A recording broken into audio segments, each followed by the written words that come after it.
Welcome back बच्चों। Engineers gateway के YouTube platform पर मैं ललित राठी एक बार फिर से आपका स्वागत करता हूं। आशा और उम्मीद करता हूं कि आप अपनी पढ़ाई ईमानदारी से कर रहे होंगे और अपने स्वास्थ्य का भी ध्यान रख रहे होंगे। अब जैसा कि आप जानते हैं, हम यहाँ पर इंजीनियरिंग गेटवे के यूट्यूब चैनल पर आपको इंजीनियरिंग के सब्जेक्ट जैसे कि आप इंजीनियरिंग फिजिक्स, इलेक्ट्रॉनिक सब्जेक्ट जो फर्स्ट ईयर में आप लोग पढ़ते हैं, साथ ही साथ फंडामेंटल ऑफ मैकेनिकल इंजीनियरिंग और एनवायरमेंट एंड इकोलॉजी, ये सब्जेक्ट फ्री ऑफ कॉस्ट अपने यूट्यूब चैनल पर आपको प्रोवाइड कराते हैं। तो आज हम यहाँ पर इंजीनियरिंग फिजिक्स सब्जेक्ट की जो यूनिट नंबर 4 है, जिसमें आप ऑप्टिकल फाइबर और लेजर पढ़ते हैं, उसके इंपॉर्टेंट न्यूमेरिकल्स आज हम यहाँ पर डिस्कस करने वाले हैं। इससे पहले भी वीडियोस अवेलेबल हैं हमारे यूट्यूब चैनल पर। अगर आपको टॉपिक वाइज पढ़ना है, 2 मार्क्स के पॉइंट ऑफ व्यू से क्वेश्चंस देखने हैं या फिर लॉन्ग क्वेश्चंस देखने हैं, डेरिवेशन देखना है, न्यूमेरिकल्स देखने हैं, सब कुछ आपका हमारे यूट्यूब चैनल पर बेटा ऑलरेडी अपलोडेड है एज पर न्यू जो AKTU का सिलेबस है उसके हिसाब से। यहाँ पर हम इस वीडियो में कम समय में पूरी यूनिट के न्यूमेरिकल्स करने की कोशिश करेंगे। आई होप आपको लेक्चर अच्छा लगे। लेक्चर को स्टार्ट करने से पहले बेटा आप वीडियो को ज्यादा से ज्यादा अपने सोशल अकाउंट्स पर, जहां पर भी आप सोशल अकाउंट यूज करते हैं, वीडियो को शेयर जरूर कर दें ताकि सभी बच्चों तक नोटिफिकेशन पहुंच सके।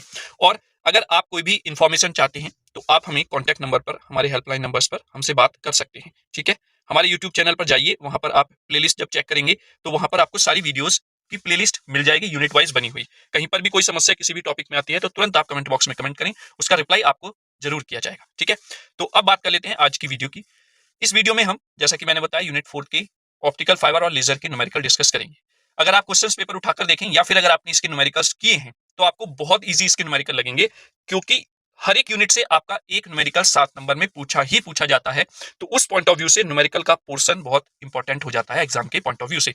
जब आप क्वेश्चन पेपर को एनालाइज करेंगे लास्ट सेमेस्टर्स के, तो वहां पर आप देखते हैं कि जो सेक्शन बी है 21 मार्क्स का, वो टोटली न्यूमेरिकल्स पूछा जाता है और हर एक यूनिट से एक न्यूमेरिकल वहां पर बनता है और एक न्यूमेरिकल 7 नंबर का होता है। वहां से आपको कोई भी 3 न्यूमेरिकल करने की छूट दी जाती है। ठीक है, तो चलिए स्टार्ट करते हैं आज के न्यूमेरिकल्स। आई होप आपको लेक्चर बहुत अच्छा लगेगा। अगर अच्छा लगेगा तो लास्ट में आप अपना वैल्यूएबल फीडबैक या फिर जो वीडियो है उसको लाइक करना न भूलें। तो चलिए स्टार्ट करते हैं। पहला न्यूमेरिकल क्या दिया हुआ है? पहला न्यूमेरिकल दिया हुआ है, a silica glass optical fibre has a core refractive index of 1.5।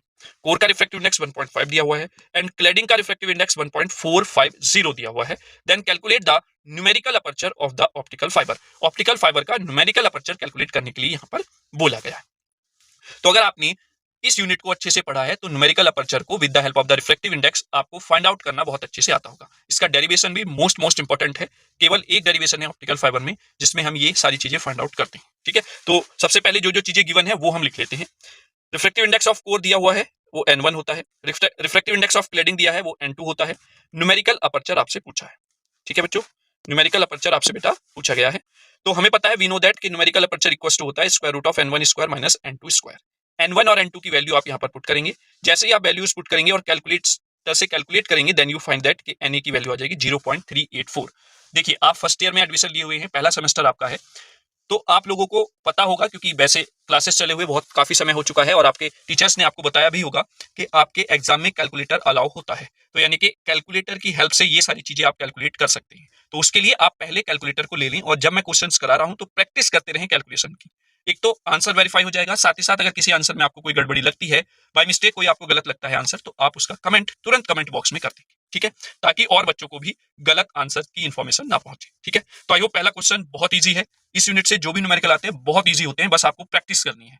Pen और कॉपी अपने पास रखिए जब भी आप न्यूमेरिकल या डेरिवेशन की वीडियो देखते हैं तो। ठीक है, और साथ ही साथ आप अपने सॉल्यूशन को करते रहें, जिससे कि आपका एक रूटीन बन जाएगा और आपकी प्रैक्टिस भी होती रहेगी। ठीक है, चलिए नेक्स्ट क्वेश्चन की बात कर लेते हैं।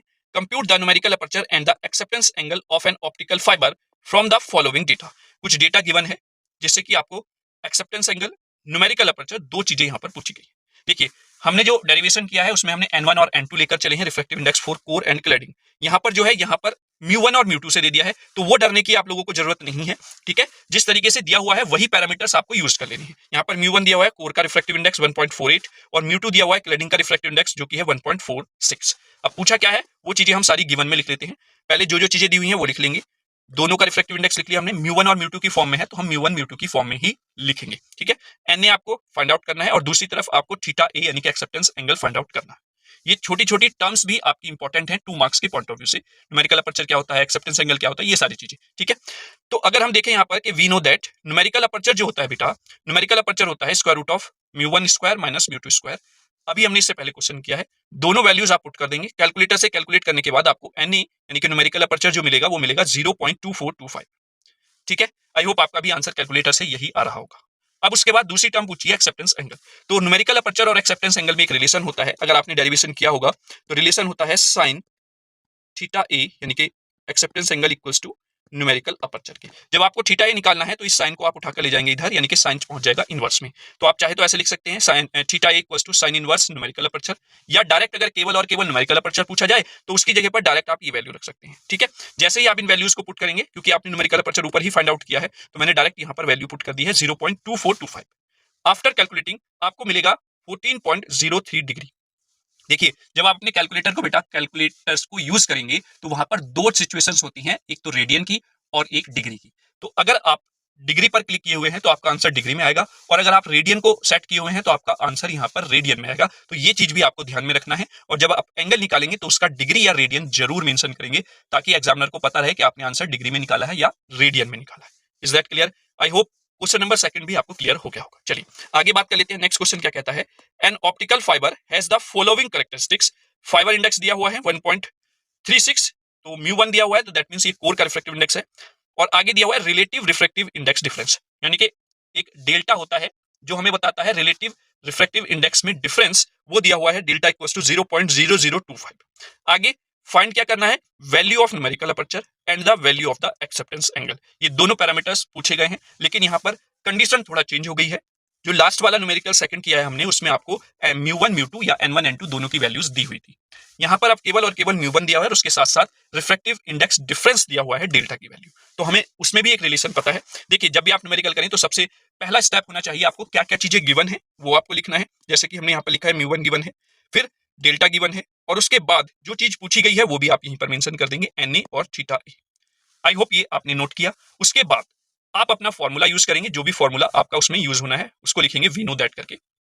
तो हमें पता है we know that numerical aperture क्या होता है बेटा, म्यू1 टू डेल्टा की पावर 1/2, यानी कि एक रिलेशन होता है। आपने जब डेरिवेशन किया होगा तो हमने वहां पर फाइंड आउट किया था NA equals to N1 square root of 2 delta. ठीक है, क्योंकि यहाँ पर म्यू1 दिया हुआ है रिफ्रैक्टिव इंडेक्स, तो यहाँ पर आप रिप्लेस कर देंगे म्यू1 से। तो ये रिलेशन था जब आपको डेल्टा भी दिया हो और रिफ्रैक्टिव इंडेक्स ऑफ कोर दिया हो। तो आपने जैसे ही ये वैल्यू पुट की यहाँ पर और पुट करने के बाद कैलकुलेटर से कैलकुलेट किया, then you get the NA equals to 0.3041।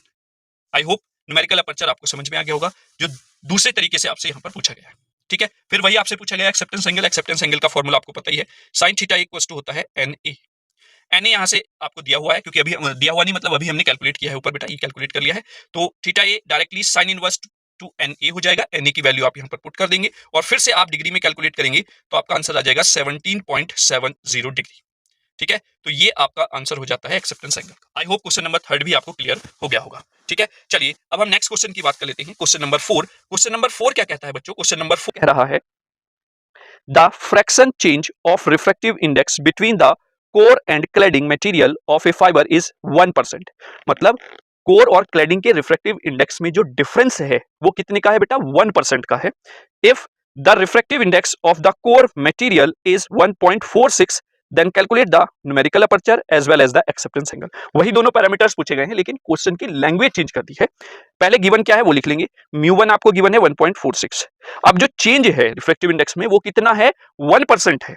तो 1% ऑफ म्यू1, यानी कि रिफ्रैक्टिव इंडेक्स ऑफ क्लैडिंग जो होता है बेटा वो क्या होता है, वो आपका कोर के रिफ्रैक्टिव इंडेक्स से कम होता है। तो वो कितना कम है, 1%। तो दैट मींस डिफरेंस जो हो जाएगा दोनों के बीच में वो 1% ऑफ म्यू1 हो जाएगा। That means 1.46 into 1/100। Then you get delta equals to 0.0146। I hope यहां तक आपको क्लियर हुआ होगा। तो अब सेम क्वेश्चन बन गया है जो अभी हमने ऊपर किया है, क्वेश्चन नंबर 3, और आपको बहुत आसानी से क्वेश्चन नंबर 3 भी समझ में आया है। तो आई होप आप इस क्वेश्चन को आसानी से कर ले जाइए। फिर भी मैं आपको बता देता हूं, यहां पर अगर आप यहां पर ध्यान से देखें तो हमें फॉर्मूला क्या पता है न्यूमेरिकल अपर्चर का। न्यूमेरिकल अपर्चर का in the form of delta क्या होता है, ये यहां पर लिखा हुआ है NA equals to mu square root of 2 delta. सारी वैल्यूज गिवन है, पुट करेंगे, then you get numerical aperture 0.25। जैसे ही आप इसमें एक्सेप्टेंस एंगल निकालना चाहेंगे तो उसका फॉर्मूला होता है sine theta A equals to numerical aperture. तो थीटा इक्वल्स टू हो जाएगा sine inverse of numerical aperture. Numerical aperture की वैल्यू पुट करेंगे, then you get theta equals to 14.5 degree. ये आपका आंसर हो जाएगा क्वेश्चन नंबर 4 का। ठीक है, चलिए नेक्स्ट क्वेश्चन की बात कर लेते हैं। क्वेश्चन नंबर 5 क्या कहता है? क्वेश्चन नंबर 5 कह रहा है बच्चों, calculate A fractional difference between core and cladding refractive indices for a step index fiber having core and cladding refractive index 1.55 and 1.50 respectively। ठीक है, यानी कि उसने पूछा क्या है? उसने पूछा है fractional difference between the core and cladding, यानी कि डेल्टा की वैल्यू। तो पहले जो जो चीजें दी हुई हैं वो लिख लेंगे। म्यू 1 आपको दिया हुआ है 1.55, म्यू 2 दिया हुआ है 1.50। देखिए यहां पर दिया हुआ नहीं है क्योंकि यहां पर उसने डायरेक्टली रिफ्रैक्टिव इंडेक्स की वैल्यूज दी दी हैं, तो यहां पर आप इसको n1 और n2 करके भी लिख सकते हैं। n1 इक्वल्स टू 1.55 और n2 इक्वल्स टू 1.50, इस तरीके से भी आप यहां पर लिख सकते हैं। ठीक है, तो डेल्टा आपसे पूछा गया है, फॉर्मूला क्या होता है? Delta equals to mu 1 minus mu 2 upon mu 1। सारी वैल्यूज आप पुट करेंगे तो आपको फाइनली आंसर मिल जाएगा delta equals to 0.032। I hope question number 5 भी आपको क्लियर हुआ होगा। चलिए नेक्स्ट क्वेश्चन नंबर 6 की बात कर लेते हैं। क्वेश्चन नंबर 6 क्या कहता है बच्चों? Calculate the numerical aperture acceptance angle as well as the critical angle. अब यहां पर एक टर्म और एक्स्ट्रा पूछी गई है, न्यूमेरिकल अपर्चर के साथ साथ एक्सेप्टेंस एंगल, जो कि अभी तक हम निकालते हुए आ रहे थे। अब क्रिटिकल एंगल और पूछ लिया गया है। Of the optical fibre if the refractive index of core is 1.5 and cladding 1.45। ठीक है, कोर और क्लैडिंग का रिफ्रैक्टिव इंडेक्स दिया हुआ है, सिंपल। तो हमने मान लिया कि n1 कोर का रिफ्रैक्टिव इंडेक्स है, वो दिया हुआ है, n2 आपको दिया हुआ है, न्यूमेरिकल अपर्चर पूछा है, एक्सेप्टेंस एंगल पूछा है और साथ ही साथ क्रिटिकल एंगल भी आपसे पूछ लिया गया है। तो आपको दोनों फॉर्मूलेस पता है, किसी भी फॉर्मूले का यूज करके आप यहां पर वैल्यू फाइंड आउट कर सकते हैं। भाई मैंने यहां पर डेल्टा की वैल्यू निकाली, डेल्टा वाले फॉर्मूले में मैंने यहां पर पुट कर दिया, then you get the 0.385 numerical aperture की वैल्यू। वहीं पर साथ ही साथ अगर आप एक्सेप्टेंस एंगल निकालते हैं तो sign inverse of the numerical aperture होता है, जो कि वैल्यू रखने के बाद आपका आ जाएगा 22.63 डिग्री। एक फॉर्मूला आपको यहां पर ध्यान रखना है, क्रिटिकल एंगल का फॉर्मूला होता है sine phi C equals to n2 upon n1। ठीक है बच्चों, तो जब आपको फाई सी चाहिए यानी कि क्रिटिकल एंगल चाहिए तो उसके लिए आप साइन इनवर्स ले लेंगे, किसका? n2 अपॉन n1 का। यहां पर n2 की वैल्यू भी है, n1 की दोनों वैल्यू पुट की और फाइनली यू कैलकुलेट थीटा सी या फाई सी 75.3 डिग्री। ये हो गया आपका क्रिटिकल एंगल। ठीक है, तो आई होप क्वेश्चन नंबर 6 में तीनों टर्म्स जो आपसे पूछी गई थी वो अच्छे से आपको क्लियर हो गई होगी, किस तरीके से आपको फाइंड आउट करनी है ये भी आपको पता चल गया होगा। ठीक है, चलिए नेक्स्ट क्वेश्चन नंबर 7 की बात कर लेते हैं। क्वेश्चन नंबर 7 भी क्या कहता है? क्वेश्चन नंबर 7 कह रहा है कि if the refractive index fractional difference is 0.0135 and numerical aperture is 0.2425 of an optical fibre, then find the refractive index of a core and the cladding material. देखिए अब यहां पर पूरा ही क्वेश्चन पलट दिया है, जो पहले वो कैलकुलेट करा रहा था चीजें, अब वो चीजें दे दी हैं और दूसरी चीजें आपसे कैलकुलेट कराई हैं। सबसे पहले जो जो चीजें दी हुई हैं वो लिखेंगे, क्या फाइंड आउट करना है वो नोट करेंगे। डेल्टा की वैल्यू दी हुई है, ठीक है, लिख लिया हमने 0.0135, न्यूमेरिकल अपर्चर दिया हुआ है 0.2425, n1 की वैल्यू n2 की वैल्यू पूछी गई है। तो सबसे पहले हम फॉर्मूला लगाएंगे किसका? न्यूमेरिकल अपर्चर का, जिसमें आपको डेल्टा दिया होता है, जो डेल्टा आप यूज करते हैं ना। तो न्यूमेरिकल अपर्चर इक्वल्स टू होता है बेटा n1 2 डेल्टा स्क्वायर रूट के अंदर। यहां पर आपको n1 मिल जाएगा, तो n1 इक्वल्स टू क्या हो जाएगा? Numerical aperture upon square root of 2 delta. दोनों की वैल्यू आपके पास है, पुट करने के बाद आपको n1 की वैल्यू मिल जाएगी 1.476। ठीक है, फिर साथ ही साथ आपको रिफ्रैक्टिव इंडेक्स डिफरेंस का फॉर्मूला भी पता है, जो कि डेल्टा इक्वल्स टू होता है n1 minus n2 upon n1। यहां पर आप n2 की वैल्यू फाइंड आउट करेंगे तो उसके लिए आप डिवाइड कर देंगे सेपरेटली, n1 को n1 से और n2 को n1 से, तो ये 1 बच जाएगा और इधर n2 अपॉन n1 हो जाएगा। फिर ये वाली टर्म आप ले जाएंगे राइट साइड से लेफ्ट साइड उठाकर, तो ये प्लस हो जाएगा और डेल्टा को आप लेफ्ट से राइट उठाकर लेकर आएंगे तो 1 माइनस डेल्टा हो जाएगा। ठीक है, n1 की वैल्यू अभी फाइंड आउट की है तो इधर जाके कैलकुलेट कर लेंगे क्योंकि आपको n2 फाइंड आउट करना है, तो n1 1 माइनस डेल्टा। अब आपके पास सारी वैल्यूज है, पुट करेंगे तो n2 की वैल्यू आपको मिल जाएगी। तो आई होप क्वेश्चन नंबर 7 भी आपको क्लियर हो गया होगा। देखिए किसी भी तरीके का क्वेश्चन पूछ ले, लैंग्वेज कैसे भी घुमा ले, अगर आपने सारे क्वेश्चन बहुत अच्छे से समझे हैं, प्रैक्टिस की है अपने आप से, तो आप किसी भी न्यूमेरिकल में नहीं फंसेंगे, ये मेरी गारंटी है। ठीक है, चलिए नेक्स्ट क्वेश्चन की बात कर लेते हैं। नेक्स्ट क्वेश्चन कहता है a step index fibre has the core and cladding refractive indexes 1.466 and 1.460 respectively, यानी कि n1 दिया हुआ है 1.466 और n2 दिया हुआ है 1.460। If the wavelength of light is 0.85 micrometer is propagate through the fiber of core diameter 50 micrometer। ठीक है, वो प्रोपोगेट कर रही है उस कोर में जिसका डायमीटर है 50 माइक्रोमीटर। आगे find the normalised frequency and the number of modes supported by the fibre. तो अब यहां पर ये एक नया क्वेश्चन है जिसमें आपको नॉर्मलाइज फ्रीक्वेंसी फाइंड आउट करनी है और number of modes find out करनी है। इन दोनों का आपको केवल और केवल फॉर्मूला याद रखना है इस यूनिट में। यहां पर आपको इनके डेरिवेशन नहीं फाइंड आउट करनी है, यानी कि आपके सिलेबस में डेरिवेशन इन दोनों के नहीं है, केवल और केवल आपको फॉर्मूले का ध्यान रखना है। ठीक है, तो चलिए हम देख लेते हैं। सबसे पहले क्या क्या चीजें दी हुई है वो लिख लेते हैं। गिवन दैट के n1 आपको दिया हुआ है, n2 आपको दिया हुआ है, लैम्डा की वैल्यू आपको गिवन है बेटा, पूछा क्या क्या है, और साथ ही साथ डी भी दिया हुआ है आपको, डायमीटर 50 माइक्रोमीटर। ठीक है, पहले तो देखिए आपको यूनिट माइक्रोमीटर में दी हुई है, माइक्रो में दी हुई है, तो चेंज करने की जरूरत नहीं है। ये दिया हुआ है डायमीटर, रेडियस जो होता है वो a equals to half of the diameter हो जाएगा, जो कि हमने 25 माइक्रोमीटर निकाल लिया, क्योंकि फॉर्मूले में आपका डायमीटर यूज नहीं होता है, रेडियस यूज होता है, इसलिए मैंने एक वैल्यू यहाँ पर रेडियस की फाइंड आउट कर ली है। v आपसे पूछा है, यानी कि नॉर्मलाइज फ्रीक्वेंसी v आपसे पूछी है, और number of modes capital N की वैल्यू आपसे पूछी है। वी नो दैट, हमें पता है फॉर्मूला नॉर्मलाइज फ्रीक्वेंसी का v इक्वल्स टू होता है 2 pi a upon lambda square root में न्यूमेरिकल अपर्चर, यानी कि n1 स्क्वायर माइनस n2 का स्क्वायर। इसकी जगह पर आप न्यूमेरिकल अपर्चर की वैल्यू भी रख सकते हैं अगर आप न्यूमेरिकल अपर्चर को सेपरेटली फाइंड आउट कर लेते हैं तो। ठीक है, चलिए अब आप बात करते हैं, यहाँ पर सारी वैल्यूज आपको दी हुई हैं, सारी वैल्यूज आप पुट कर देंगे तो आपको v मिलेगा यहाँ पर 24.75 बेटा। तो यानी कि नॉर्मलाइज फ्रीक्वेंसी जो है वो है 24.75। क्लियर? यहां पर इसकी यूनिट आपको कोई भी नहीं शो करनी है, क्योंकि अगर आप ध्यान से देखें इसकी यूनिट क्या है बेटा, माइक्रोमीटर में, किसकी, जो रेडियस रखा हुआ है, और वेवलेंथ भी किसमें है, माइक्रोमीटर में, तो ये यूनिट कैंसिल आउट हो गई। पाई यूनिट लेस है, n1 यूनिट लेस है, n2 यूनिट लेस है, तो कोई यूनिट यहां पर नहीं है, ये 24.75 आपकी नॉर्मलाइज फ्रीक्वेंसी आ जाएगी। अब नंबर ऑफ मोड की बात करें तो number of mode equals to होता है नॉर्मलाइज फ्रीक्वेंसी का स्क्वायर बाई 2। जब आप वैल्यू रखेंगे तो इट बिकम्स 306.28। अब नंबर ऑफ मोड्स पॉइंट्स में तो हो नहीं सकते हैं।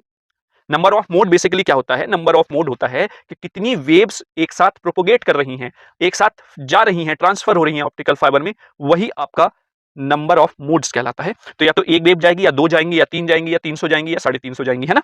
तो ऐसे ही यहां पर ये जो 0.28 है इसको हम क्या कर देंगे, नेग्लेक्ट कर देंगे, तो लगभग 306 नंबर ऑफ मोड्स आपको मिलेंगे। अब पॉइंट के बाद यहां पर कुछ भी आए, आपको कंप्लीट पॉइंट से पहले वाला ही नंबर लिखना है। ऐसा भी नहीं है कि 306.9 आ जाता तो हम नॉर्मली उसको 307 लिख देते हैं, लेकिन यहां पर आपको नंबर ऑफ मोड्स में ऐसा नहीं करना है। नंबर ऑफ मोड्स में बेटा आपको वही लिखना है जो पॉइंट से पहले आपकी वैल्यू आएगी कंप्लीट। ठीक है, क्लियर हुआ? तो क्वेश्चन नंबर 8 भी आपको क्लियर हो गया होगा। आई होप आप लेक्चर को एंजॉय कर रहे होंगे और न्यूमेरिकल आपको इजीली समझ में आ भी रहे होंगे। ठीक है, चलिए एक क्वेश्चन और है आपका ऑप्टिकल फाइबर से रिलेटेड, फिर उसके बाद लेजर से रिलेटेड न्यूमेरिकल्स आपके देखेंगे। ठीक है, compute the maximum value of the delta and n2 of a single mode fiber of core diameter is 10 micrometer and core refractive index is 1.5। ठीक है, कोर का रिफ्रैक्टिव इंडेक्स भी दे दिया है, डायमीटर भी दे दिया है। The fibre is coupled to a light source with a wavelength of 1.3 micrometre, wavelength भी दे दी है 1.3 माइक्रोमीटर, एंड v यानी कि cut off frequency single mode propagation is 2.405। Then calculate the acceptance angle. पहले तो मैक्सिमम वैल्यू ऑफ डेल्टा पूछी है, n2 की वैल्यू भी पूछी है, और बाद में फिर उसने एक्सेप्टेंस एंगल भी पूछ लिया है। ठीक है, कट ऑफ फ्रीक्वेंसी उसने दे दी है। तो सबसे पहले जो जो चीजें गिवन है वो लिखते हैं, और फिर क्या कैलकुलेट करना है वो लिख लेते हैं, और फिर अपना कैलकुलेशन करते हैं जो आपको फाइंड आउट करना है। दिया हुआ है, पहले तो आपको डायमीटर दिया हुआ है तो हमने उसका रेडियस फाइंड आउट कर लिया, हाफ करके वो आ गया 5 माइक्रोमीटर। लैम्डा आपको गिवन है 1.3 micrometre. Number of normalize frequency दी हुई है 2.405, नंबर ऑफ मोड्स नहीं है। n1 की वैल्यू आपको यहां पर गिवन है, डेल्टा आपसे पूछा है, n2 आपसे पूछा है, एक्सेप्टेंस एंगल आपसे पूछ लिया है। ठीक है, हमें पता है नॉर्मलाइज फ्रीक्वेंसी का फॉर्मूला होता है 2 pi a upon lambda into numerical aperture, जिसको आप किसी भी फॉर्म में रख सकते हैं, और ये फॉर्म आपकी अकॉर्डिंग टू सिचुएशन जो भी आपको क्वेश्चन में दिया हुआ है उसके हिसाब से आप रख लेंगे। ठीक है, तो सारी वैल्यूज यहां पर गिवन है, बस आपको डेल्टा यहां से मिलेगा, डेल्टा की वैल्यू आप यहां से फाइंड आउट कर लेंगे। आप इस वाली टर्म को स्क्वायर रूट 2 डेल्टा को यहीं रोकेंगे और सारी टर्म्स इधर मल्टीप्लाई कर देंगे, v की मल्टीप्लाई लैम्डा से हो जाएगी, और सारी टर्म्स इधर मल्टीप्लाई में है तो वो पहुंच जाएंगी डिवाइड में बेटा। ठीक है, ये तो आप आई होप कैलकुलेशन सारी कर ही लेंगे। वैल्यू पुट करने के बाद जब आप कैलकुलेटर से कैलकुलेट करेंगे तो आपको ये वैल्यू मिलेगी यहाँ पर, और फाइनली जब आप इसको सॉल्व कर लेंगे स्क्वायर करके दोनों साइड 2 डेल्टा आपको मिलेगा, फिर उसको 2 को हाफ में लेकर जाएंगे, then finally delta equals to 0.0022, ये आपको डेल्टा की वैल्यू मिल जाएगी। ठीक है, एक टर्म आपने फाइंड आउट कर ली। दूसरी टर्म के लिए हमें पता है, पहले हमने क्वेश्चन किया है delta equals to 1 minus n2 upon n1 होता है, तो n2 अगर फाइंड आउट करना है तो 1 माइनस डेल्टा की मल्टीप्लाई n1 से हो जाती है। दोनों वैल्यूज आपको गिवन है, पुट करेंगे तो आपको n2 की वैल्यू यहां पर मिल जाएगी। देखिए, जब आप प्रैक्टिस करते हैं ना क्वेश्चंस की, तो आपको चीजें भी पता चल जाती हैं कि कौन सा आंसर किस रेंज में आएगा। यहां पर अगर n1 की वैल्यू बेटा 1.5 दी हुई है तो आपको आइडिया हो गया होगा कि N2 की वैल्यू लिटिल बिट छोटी आएगी किससे, N1 से, और वही आप यहां पर देख रहे होंगे बेटा, क्योंकि कोर का refractive index little bit greater than होता है क्लैडिंग के रिफ्रैक्टिव इंडेक्स से। ठीक है, तो आधा आंसर तो वेरीफाई आपका यहीं पे हो जाता है जब आप इसको कैलकुलेट करते हैं। ठीक है, क्योंकि आपको कॉन्सेप्ट पता है, आपको कॉन्सेप्ट का क्लियरिफिकेशन है। ठीक, अब लास्ट एक्सेप्टेंस एंगल उसने पूछा है। एक्सेप्टेंस एंगल क्या होता है, sine theta equals to numerical aperture. ठीक है, अब न्यूमेरिकल अपर्चर की वैल्यू आपने कैलकुलेट तो की नहीं है, वो पूछ भी सकता था, तो पूछता तो आप कैलकुलेट कर लेते, अदरवाइज यहां पर आपके पास अब N2 भी हो गया है, N1 आपको गिवन है बेटा, तो आप यहां पर लिखेंगे theta equals to sine inverse numerical aperture, और न्यूमेरिकल अपर्चर लिखेंगे आप square root of N1 square minus N2 square. Values put करने के बाद जब आप इसको कैलकुलेट करेंगे then you get theta equals to 5.71 angstrom. ठीक है, तो आई होप आपको ये क्लियर हो गया होगा कि एक्सेप्टेंस एंगल आप कैसे फाइंड आउट करेंगे। यहाँ पर तो यहाँ पर तीन चीजें आपको फाइंड आउट करने के लिए बोला गया था, और तीनों चीजें बहुत आसानी से आपको क्लियर हो गई कि कैसे आपको कैलकुलेट करनी है। ठीक है, तो ये आपके 8 न्यूमेरिकल थे।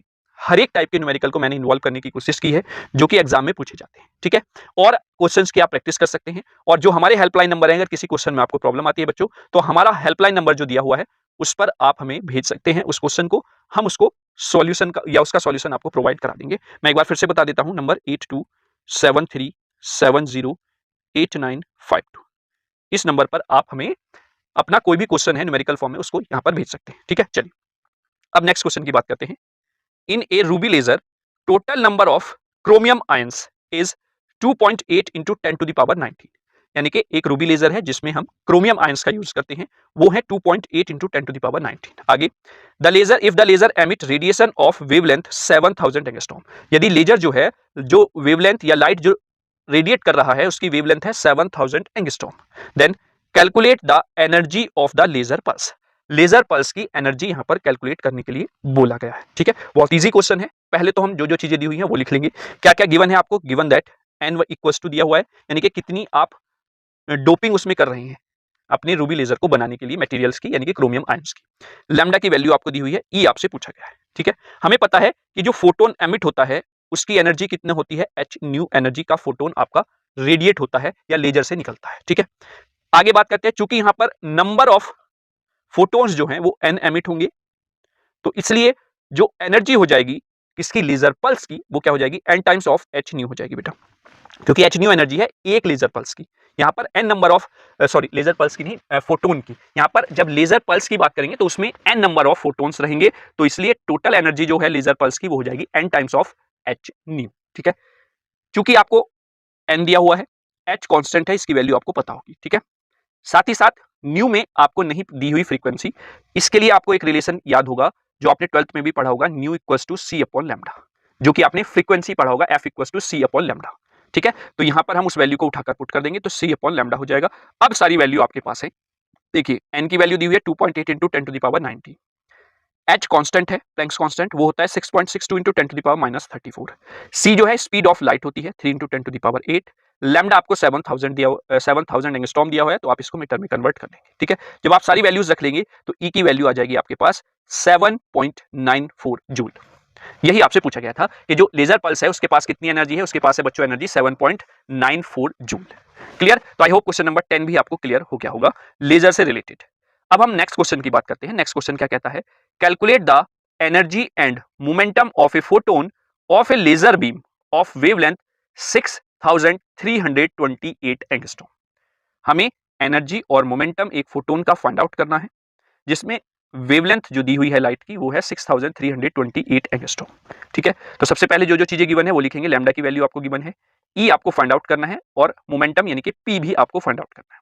ठीक है, इक्वल्स टू क्या होता है, यानी कि एनर्जी की वैल्यू एच न्यू होती है, न्यू की वैल्यू अगर हम पुट कर दें सी अपॉन लैम्डा हो जाएगी, तो यहां से एक फोटोन की एनर्जी हमें पता चल जाएगी 3.14 into 10 to the power minus 19 joule. ठीक है, यहां पर मैंने ये भी लिखा हुआ है, एन क्यों नहीं लिया है, क्योंकि यहां पर हमें एक ही फोटोन की एनर्जी फाइंड आउट करनी है। ठीक है, calculate the energy and momentum of a photon, एक फोटोन की बात कर रहा है यहां पर, है ना, तो इसलिए एन की वैल्यू हमने यहां पर 1 रख के चली है। ठीक, वहीं पर अगर हम बात करें किसकी, वेवलेंथ की, तो वेवलेंथ आपको पता है डी ब्रोगली थ्योरम के according lambda equals to H upon P होता है। ठीक है, तो पी की वैल्यू क्या हो जाएगी, P equals to H upon lambda हो जाएगा। ठीक है, जब आप वैल्यू पुट कर देंगे एच की और लैम्डा की, तो finally you get P equals to 1.05 into 10 to the power minus 27 kg metre per second. देखिए कैलकुलेटर से कैलकुलेशन आप अपने आप जरूर करके देखिए, कहीं पर किसी आंसर में आपको प्रॉब्लम है तो आप उस वीडियो का टाइमिंग और क्वेश्चन नंबर डाल के आप वहां पर मैसेज छोड़ देंगे कमेंट बॉक्स में, ठीक है। क्लियर हुआ? तो क्वेश्चन नंबर 11 में आपसे केवल और केवल एनर्जी एक फोटोन की और उसी फोटोन का मोमेंटम पूछा गया था। इस तरीके से आपको कैलकुलेट करना था, ठीक है। चलिए नेक्स्ट बात करते हैं क्वेश्चन नंबर 12 की। क्वेश्चन नंबर 12 क्या कह रहा है? इन ए CO2 लेजर यानी कि gas laser the energy difference between the two levels is 0.121 electron volt. देखिए आपके सिलेबस में हीलियम नियॉन गैस लेजर है, लेकिन क्वेश्चन आपसे किसी भी तरीके से कोई से भी लेजर का पूछ सकता है। फॉर्मूला वही रहेगा भाई, चाहे आपका लेजर हीलियम नियॉन हो, चाहे आपका लेजर कार्बन वाला हो, जो फोटोन निकलेगा उसकी एनर्जी का फॉर्मूला तो बेटा वही रहेगा, इंटेंसिटी का वही रहेगा। बस आपको वहां पर टर्म्स ही तो चेंज करनी है ना, कौन सी इंप्योरिटी आपने ऐड करके लेजर बनाया है ना। तो ये ना सोचिए कि CO2 से कैसे क्वेश्चन बन रहा है। तो कार्बन डाइऑक्साइड लेजर है जिसमें एनर्जी डिफरेंस दिया हुआ है दो लेवल्स के बीच में 0.121 इलेक्ट्रॉन वोल्ट। आगे calculate the frequency of radiation. Radiation जो हो रहा है उसकी फ्रीक्वेंसी यहां पर पूछी गई है। देखिए अब मैं पहले थोड़ा सा क्वेश्चन को समझा देता हूं। दो एनर्जी के बीच का जो डिफरेंस है बेटा, वो इसको ये कह रहा है कि एक एनर्जी लेवल सपोज यहां पर है और दूसरा एनर्जी लेवल यहां पर है। आपने यहाँ पर सेमीकंडक्टर फिजिक्स में पढ़े होंगे एनर्जी लेवल्स, जिसमें आपने वैलेंस बैंड कंडक्शन बैंड पढ़ा होगा ना बेटा। तो ये मैंने मान लिया E1 है, ये E2 है। तो जब आपको इलेक्ट्रॉन को लोअर एनर्जी लेवल से हायर पे पहुंचाना होता है तो इन दोनों के बीच की जो डिफरेंस है एनर्जी का, वही तो आपको प्रोवाइड कराना होता है और वही आपकी एब्जॉर्ब करेगा इलेक्ट्रॉन, और जब नीचे आएगा उतनी ही एनर्जी वो लॉस करेगा। तो कहने का मतलब क्या है, ये आपको जो डेल्टा E दिया हुआ है वो 0.121 इलेक्ट्रॉन वोल्ट, ये क्या है, दोनों एनर्जी लेवल्स के बीच का सेपरेशन है। या फिर आप ये भी कह सकते हैं कि ये एक एनर्जी है फोटोन की जो उसके अंदर है ना। लिखा हुआ भी मैंने यहाँ पर, since we know that when emitting a photon then it release energy of that amount which is equal to the energy difference of the two energy levels, यानी कि लोअर एनर्जी स्टेट और हायर एनर्जी स्टेट के बीच में जो energy का difference है वही एनर्जी किसके पास है, फोटोन के, और वही एनर्जी क्या होगी, रेडिएट करेगा वो फोटोन। तो that means E equals to H nu जो होता है, अब हम उसको डेल्टा E लिख सकते हैं, और डेल्टा E क्या है, difference between the two energy levels E2 minus E1, जो कि दिया हुआ है 0.121 इलेक्ट्रॉन वोल्ट। यहां पर इलेक्ट्रॉन वोल्ट में दिया हुआ है, आप इसको जूल में कन्वर्ट कर लेंगे क्योंकि आपसे यहां पर फ्रीक्वेंसी पूछी गई है। तो जब आप इसको जूल में कन्वर्ट करेंगे तो आप इसमें मल्टीप्लाई कर लेंगे 0.121 into 1.6 into 10 to the power minus 19, जो कि चार्ज ऑन इलेक्ट्रॉन होता है। जब जूल से इलेक्ट्रॉन वोल्ट में जाते हैं तो 1.6 into 10 to the power minus 19 से डिवाइड कर देते हैं, ठीक है। तो फॉर्मूला आपके पास था, तो यहां से आपने frequency nu equals to delta E upon H find out करनी है। डेल्टा E की वैल्यू भी आपके पास है, एच की वैल्यू भी आपके पास है, दोनों वैल्यूज आप पुट करेंगे तो यहां पर फ्रीक्वेंसी की वैल्यू आ जाएगी 0.0292 into 10 to the power 15 seconds. तो ये फ्रीक्वेंसी आपकी सेकेंड्स में यहां पर आ जाएगी, नॉर्मलाइज फ्रीक्वेंसी, ठीक है। आई होप क्वेश्चन नंबर 12 भी आपको समझ में आ गया होगा। देखिए बस थोड़ा सा लैंग्वेज उसने चेंज की है भाई, इसने कह दिया कि दो एनर्जी लेवल्स के बीच का डिफरेंस जो है वो इतना दिया हुआ है, डायरेक्ट उसने एनर्जी लेवल नहीं बोला या एनर्जी नहीं बोली है ना। तो प्रैक्टिस जितनी ज्यादा करेंगे हर तरीके का क्वेश्चन आपका बहुत आसानी से एग्जाम में हो जाएगा। आगे बात करते हैं, calculate the population ratio of the two states in helium neon laser that produce light of wavelength 6000 angstrom at 300 kelvin. यानी कि इसने पूछा है कि पॉपुलेशन रेशियो क्या है दो स्टेट्स का हीलियम नियॉन लेजर में जब वो वेवलेंथ 6000 एंगस्ट्रॉम की प्रोड्यूस करता है 300 केल्विन टेम्परेचर पर। मतलब कहने का यह बेटा कि एक हायर एनर्जी लेवल है, एक लोअर एनर्जी लेवल है, तो इस पे नंबर ऑफ एटम्स N2 है, इस पे नंबर ऑफ एटम्स N1 है, तो इनका रेशो ही वो पूछ रहा है, ठीक है। दिया हुआ क्या क्या है, लैम्डा दिया हुआ है, T टेम्परेचर दिया हुआ है, N2 अपॉन N1 आपसे पूछा गया है, ठीक है। सॉरी, जब आप फाइंड आउट करते हैं relation between the Einstein coefficients तो वहां पर N2 अपॉन N1 के बीच में एक रिलेशन आता है, वो होता है E की power minus H new upon के टी। ये एच न्यू कभी कभी आप एनर्जी की फॉर्म में भी देखते हैं इस फॉर्मूले को, यानी कि E की power minus delta E upon के टी, कुछ इस तरीके से भी आपको देखने को मिलेगा, ठीक है। तो एच न्यू अपॉन के टी आपका रहता है। पहले आप इस एच न्यू की वैल्यू को यहाँ से फाइंड आउट कर ले सेपरेटली, जिससे कि आप यहाँ पर डायरेक्टली पुट कर सकें, ये मोटिव है यहाँ पर। तो एच न्यू आपने निकाला H C upon lambda, H की वैल्यू कांस्टेंट है, सी की वैल्यू कांस्टेंट है, लैम्डा आपको दिया हुआ है, तो यहाँ से आपको एच न्यू की वैल्यू मिल जाएगी जो कि यहाँ पर रखनी है ई की पावर में आपको, वो है 2.068 इलेक्ट्रॉन वोल्ट। इलेक्ट्रॉन वोल्ट में हमने यहाँ पर फाइंड आउट कर ली, ठीक है। अब आगे बात करें के टी फाइंड आउट कर लेते हैं यहाँ पर। तो के कांस्टेंट है, बोल्ट्जमैन कांस्टेंट, ठीक है, वो होता है 8.6 into 10 to the power minus 5। देखिए जहां पर मैंने मेरा जो एक तरीका होता है पढ़ाने का वो ये होता है कि बेटा आप जब भी पढ़ रहे हैं अपनी क्लास में या यूट्यूब से, तो जो जो फॉर्मूले आपके यूज हो रहे हैं, जो जो फॉर्मूले आप ड्राइव कर रहे हैं किसी भी पर्टिकुलर यूनिट में, उनको आप एक सेपरेट कॉपी में नोट करते चले जाएं। ताकि जब आप रिवाइज करें तो आपको प्रॉब्लम ना हो न्यूमेरिकल्स के लिए बार बार पन्ने पलटने की कि इसका फॉर्मूला क्या हो सकता है, इसका फॉर्मूला क्या हो सकता है। आप क्विकली फॉर्मूले रिवाइज कर लेंगे वहां पर। दूसरी बात, जहां पर आप फॉर्मूलेज लिख रहे हैं वहां पर आप कुछ कांस्टेंट की वैल्यूज भी लिख लें ताकि वो लिखकर आपको याद हो जाए। कभी कभी एग्जामिनर क्या करता है, एग्जाम के क्वेश्चन पेपर में वैल्यूज कांस्टेंट की नहीं देता है, और अगर आपने प्रैक्टिस अच्छे से की है और आपके पास थी और आपने रिवाइज किए हुए हैं तो आपको समस्या वहां पर नहीं आएगी, आप आसानी से न्यूमेरिकल को कर ले जाएंगे। अदरवाइज क्या होगा कि यार ये वाली वैल्यू मैंने याद नहीं की थी, ये वैल्यू याद नहीं है, कैसे होगा, आता हुआ न्यूमेरिकल आप छोड़कर आ जाएंगे, है ना। तो इसलिए आप जो भी कॉन्स्टेंट्स आपके यूज हो रहे हैं न्यूमेरिकल्स में उनकी वैल्यूज को बेटा आप याद कर लें, ठीक है। जैसे कि यहाँ पर बोल्ट्जमैन कांस्टेंट की वैल्यू 8.6 इंटू 10⁻⁵ इलेक्ट्रॉन वोल्ट पर केल्विन होती है। देखिए इलेक्ट्रॉन वोल्ट पर केल्विन है इसलिए यहाँ पर मैंने इलेक्ट्रॉन वोल्ट में इसको कन्वर्ट किया है बेटा, है ना। और इंटू टेम्परेचर 300 केल्विन है, तो आपके पास ये केटी की जो वैल्यू होगी 2.58 इंटू 10⁻⁻2 इलेक्ट्रॉन वोल्ट आ जाएगी, ठीक है। जब आप ये वैल्यूज पुट कर देंगे यहाँ पर तो आपको ये वाली दोनों वैल्यूज उठाकर इक्वेशन नंबर फर्स्ट में आपने पुट की तो n2/n1 हो जाएगा e⁻².068 डिवाइडेड बाई 2.58 इंटू 10⁻²। जब आप इसको सॉल्व आउट करेंगे तो फाइनली यू गेट e⁻80, और इस e⁻80 को आप सॉल्व नहीं करेंगे, बस ऐसे ही आपको आंसर छोड़ के आना है। यही आपसे रेशो पूछा गया था। ये n2/n1 हो गया। अगर आप इसको पॉजिटिव में लिखना चाहते हैं तो n1/n2 करके e⁻80 इस तरीके से भी आप लिख सकते हैं, दोनों आपके सही रहेंगे, ठीक है। क्लियर हो गया। आई होप क्वेश्चन नंबर 13 भी क्लियर हो गया होगा, और इस वाले क्वेश्चन के आने के चांसेस ज्यादा रहते हैं। मोस्ट इंपॉर्टेंट आप इसको समझिए, पॉपुलेशन रेशो को फाइंड आउट करना, ठीक है। क्वेश्चन तो जो आपको मैं करा रहा हूं सारे इंपॉर्टेंट है, क्योंकि हर एक जो आप कह सकते हैं ना तरीके का न्यूमेरिकल यहां पर लिया गया है, कवर करने की मैंने कोशिश की है, ठीक है। लेकिन कुछ ऐसे होते हैं जो रिपीट होकर पूछे जाते हैं, तो उसमें से ये क्वेश्चन ज्यादा पूछा जाता है जहां पर रेशो फाइंड आउट करने की बात की जाती है, ठीक है। चलिए नेक्स्ट क्वेश्चन भी आपका रेशो ही फाइंड आउट करा रहा है, तो थोड़ा सा मैं इसमें हिंट दे देता हूं, आपको खुद ये क्वेश्चन करना है। यहां पर थोड़ा सा क्वेश्चन को चेंज कर दिया है। क्या कह रहा है कि the ruby laser has two states at, पहली स्टेट है 27 डिग्री सेंटीग्रेड पर और दूसरी स्टेट है 227 डिग्री सेंटीग्रेड पर। If it emit radiation of wavelength 7000 angstrom, क्योंकि रूबी लेजर तो वही है, तो जो रेडिएशन ऑफ लाइट करेगा वो 7000 एंगस्ट्रॉम का ही करेगा। उसने कहा है कि कैलकुलेट कीजिए रिलेटिव पॉपुलेशन। रिलेटिव पॉपुलेशन को यहाँ पर कैलकुलेट करने के लिए बोला गया है। तो यहाँ पर अब आपको बेटा दो तरीके से यहाँ पर n1 और n2 का रेशो फाइंड आउट करना है, for the first 27 degree centigrade and for the second 227 degree centigrade. जो लास्ट क्वेश्चन आपने किया है उसमें केवल और केवल 300 केल्विन टेम्परेचर दिया हुआ था। यहाँ पर आपको पहले 27 डिग्री सेंटीग्रेड के लिए निकलना है और फिर 227 डिग्री सेंटीग्रेड के लिए। तो पहले केल्विन में चेंज कर लेंगे, ये 300 केल्विन हो गया, ये 500 केल्विन हो गया। तो KT1 फॉर द 300 जब आप वैल्यू पुट करेंगे then you get 2.58 into 10⁻² electron volt. वहीं पर जब हम 500 के लिए फाइंड आउट करेंगे तो you get 4.3 into 10⁻² electron volt. Formula आपको पता है n2/n1 क्या होता है, e⁻hν/kT, ठीक है। एच न्यू की वैल्यू आप निकालेंगे hc/λ से, c की वैल्यू कांस्टेंट है, h की वैल्यू कांस्टेंट है, लैम्डा आपको दिया हुआ है, तो यहां से आ गया 2.84 इंटू 10⁻19 जूल। लेकिन आप इसको इलेक्ट्रॉन वोल्ट में कन्वर्ट करेंगे चार्ज ऑफ इलेक्ट्रॉन से क्या करके डिवाइड करके, देन 1.77 इलेक्ट्रॉन वोल्ट आ गया आपके पास एच न्यू की वैल्यू। बस आप वैल्यूज उठाकर दोनों यहां पर पुट कर दीजिए फॉर द फर्स्ट टेम्परेचर और फॉर द सेकंड टेम्परेचर। जब आप T1 टेम्परेचर जो कि 27 डिग्री है उसके लिए वैल्यू पुट करते हैं तो रेशो जो आएगा पॉपुलेशन का वो आएगा e⁻69। वहीं पर T2 टेम्परेचर जो कि 227 डिग्री सेंटीग्रेड है, जब आप इसको पुट करेंगे वैल्यूज तो आपको जो रेशो मिलेगा पॉपुलेशन इन्वर्जन का दैट्स द e⁻41। तो आई होप दोनों तरीके से किस जो आपसे रेशो पूछा गया था वो आप आसानी से फाइंड आउट कर लेंगे, ठीक है। क्लियर हुआ। आगे बात कर लेते हैं नेक्स्ट क्वेश्चन की।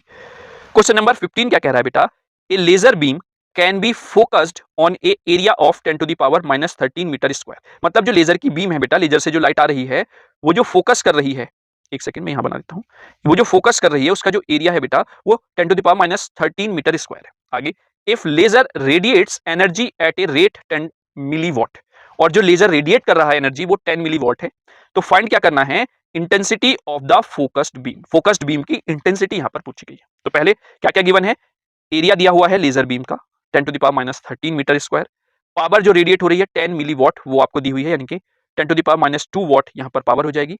इंटेंसिटी ऑफ लेजर बीम वहां पर पूछा गया है, तो इंटेंसिटी ऑफ लेजर बीम क्या होगी, जितनी पावर रेडिएट कर रहा है अपॉन में कितने एरिया में वो एनर्जी रेडिएट हो रही है, ठीक है।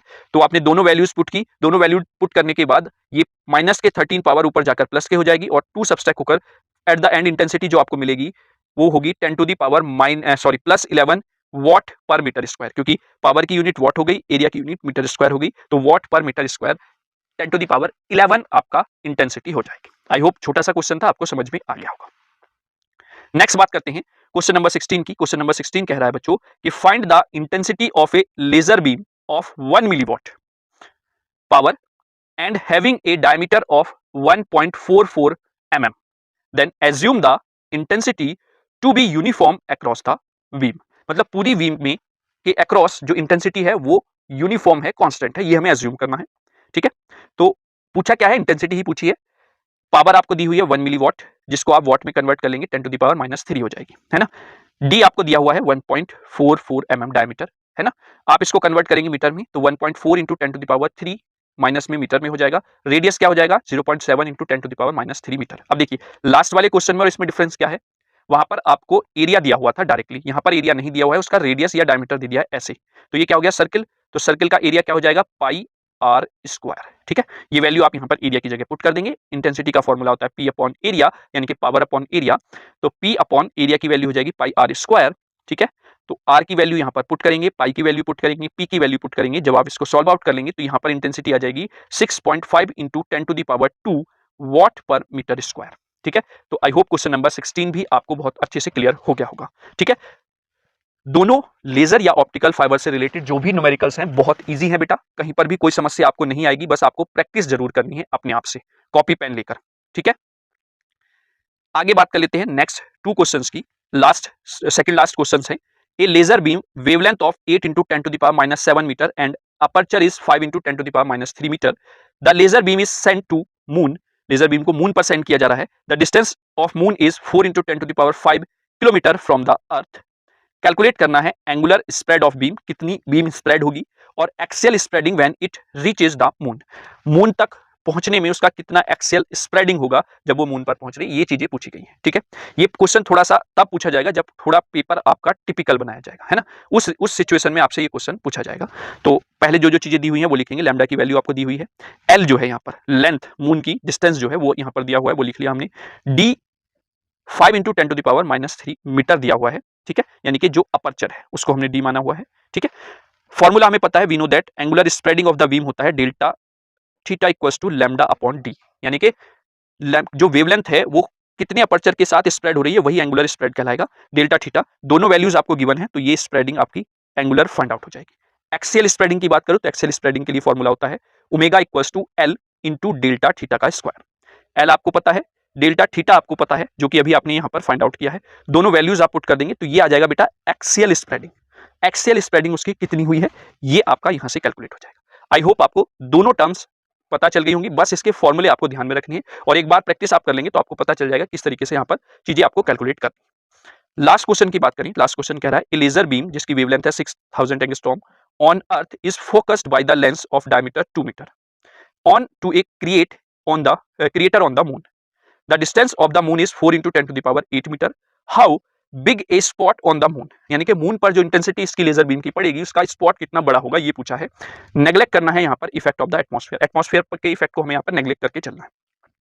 तो लैम्डा की वैल्यू दी हुई है, एल आपको पता है और डायमीटर दिया हुआ है जिसको अपर्चर भी आप कह देते हैं। लास्ट न्यूमेरिकल में हमने वो अपर्चर को लिखा था। ठीक है, तो स्पॉट ऑन द मून यानी कि जो आपकी एक्सियल स्प्रेडिंग है वो यहाँ पर पूछी गई है, एल इंटू डेल्टा थीटा होता है, और डेल्टा थीटा क्या है आपका angular spreading of the beam है, जो कि यहाँ पर आप लैम्डा अपॉन डी होता है।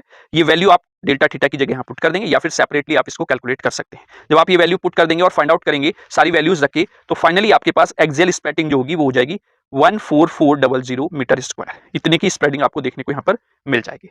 तो कहने का मतलब ये है कि कितना स्पॉट आपका मून पर बन रहा है कितना बड़ा वो पूछ ले या एक्सियल स्प्रेडिंग आपसे पूछ ले, वही बात है। ठीक है, साथ ही साथ एंगुलर स्प्रेडिंग के लिए आपको डेल्टा थीटा यानी कि लैम्डा अपॉन डी की वैल्यू पूछी गई है। क्लियर? तो आई होप 18 क्वेश्चन जो हमने यहाँ पर डिस्कस की हैं ऑप्टिकल फाइबर और लेजर से रिलेटेड वो आपको क्लियर हो गए होंगे। किसी भी क्वेश्चन में या किसी भी क्वेश्चन की कैलकुलेशन में अगर आपको कोई प्रॉब्लम लगती है तो आप उस क्वेश्चन नंबर के साथ उस टाइमिंग के साथ कमेंट बॉक्स में कमेंट कर दें। आपको उसका क्या सॉल्यूशन में प्रॉब्लम है या फिर आप कैलकुलेशन में गलती कर रहे हैं वो आपको वहां पर बता दिया जाएगा। ठीक है, अधिक जानकारी के लिए आप हमारे YouTube चैनल की प्लेलिस्ट में जाएंगे, वहां पर आपको सारी चीजें यूनिट वाइज प्लेलिस्ट देखने को मिल जाएगी, सभी सब्जेक्ट की सेपरेटली। वहां से आप टॉपिक वाइज यूनिट वाइज अपनी तैयारी को बेहतर बना सकते हैं। वीडियो अच्छा लगा है तो लाइक जरूर कर ले बेटा, चैनल को शेयर करें ज्यादा से ज्यादा, जैसे कि मैंने स्टार्टिंग में आपको बताया था, ताकि सभी बच्चों तक वीडियो पहुंच सके। और अगर पहली बार विजिट किए हैं चैनल पर तो चैनल को सब्सक्राइब कर लें, बेल आइकन को प्रेस कर लें, ताकि समय समय पर सभी वीडियोस के नोटिफिकेशंस आपको मिलते रहे, ठीक है। क्योंकि हम फ्री ऑफ कॉस्ट चीजें प्रोवाइड करा रहे हैं, केवल और केवल आपको सब्सक्राइब कराकर हमें यह विश्वास दिलाना है कि हाँ, हम आप लोगों के लिए बेहतर तैयारी करा रहे हैं, हम आपके लिए बेहतर मैटर लेकर आ रहे हैं, बस यही हमें चाहिए। अदरवाइज आपको कोई भी कोर्स परचेज नहीं करना है, कोई भी ऐप इंस्टॉल नहीं करना है, सारा फ्री ऑफ कॉस्ट आपके लिए अवेलेबल है। हाँ, अगर आप ये जो हैंड रिटन नोट्स आप देख रहे हैं, ये अगर आप लेना चाहते हैं तो उसके लिए आप 79 रुपीज में पूरी फिजिक्स के नोट्स परचेज कर सकते हैं, अगर आप चाहते हैं तो। लेकिन मैं हमेशा यही कहता हूं कि नोट्स अपने द्वारा बनाए हुए बेस्ट होते हैं, तो अगर आप अपने द्वारा मेहनत करके नोट्स बनाएंगे तो वो बेस्ट होंगे। अदरवाइज अगर आप केवल और केवल नोट्स से मतलब नोट्स लिखने वाला समय बचाना चाहते हैं और अपनी तैयारी को रिवीजन करके स्ट्रॉन्ग बनाना चाहते हैं, तो उसके लिए आप हमारे नोट्स 79 रुपीज में परचेज कर सकते हैं, ठीक है। तो चलिए नेक्स्ट वीडियो में ऐसे ही किसी दूसरी यूनिट के न्यूमेरिकल हम एक साथ पूरी यूनिट के डिस्कस कर लेंगे। तब तक के लिए कोई भी सजेशन, कोई भी कमेंट, टॉपिक से रिलेटेड, वीडियो से रिलेटेड, चैनल से रिलेटेड अगर है तो बेहिचक आप कमेंट बॉक्स में कमेंट कर दें, ठीक है। तो मिलेंगे अगली वीडियो में, तब तक के लिए थैंक यू सो मच सभी बच्चों का।